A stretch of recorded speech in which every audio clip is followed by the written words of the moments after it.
I want to talk to you about something we're all dealing with right now. Interruptions. Ever been affected by something that has set you back? I think we all have. You think you're doing the right thing and it backfires? It's tough to do a good deed. Let's look at your professional good deed doers.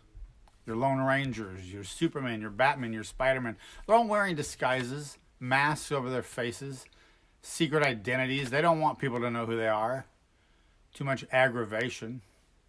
Superman, yeah, thanks for saving my life, but did you have to come through my wall? I'm renting here. They've got a security deposit. Now what am I supposed to do?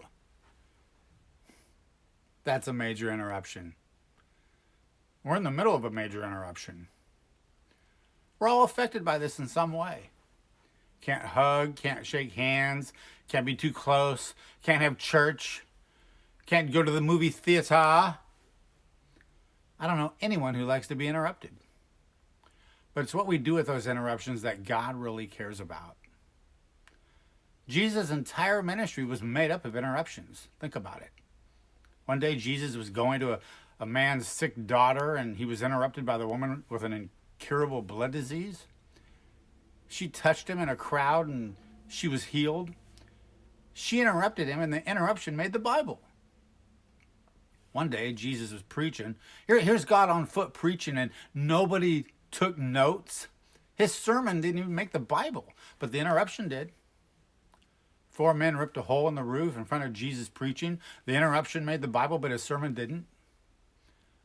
The Apostle Paul's life was full of interruptions: beaten, shipwrecked, thrown in prison. I think one of Paul's bucket list items was preaching in Rome. He would have loved to have preached there. Acts 19:21 says, I must visit Rome. He'd have rented out the Colosseum and had revival. Paul would have preached to the masses in Rome. Instead, when he finally gets there, instead of preaching in the Colosseum, you know what he's doing? He's writing letters in prison. Paul wanted to preach to that generation, but God said, you're going to write to all generations. And he writes in 2 Corinthians 4:8-9, we often suffer, but we're never crushed. Even when we don't know what to do, we never give up. In times of trouble, God is with us, and when we're knocked down, we get up again. Throughout the Bible, we see examples where God interrupts. In every case, once the adjustment was made, God accomplished his purpose through them. That's why it says in Proverbs 19:21, many are the plans in a person's heart, but it's the Lord's purpose that prevails. During this time we are in, use your time wisely. God's will is being done, even though we may not see it. He knows what he's doing.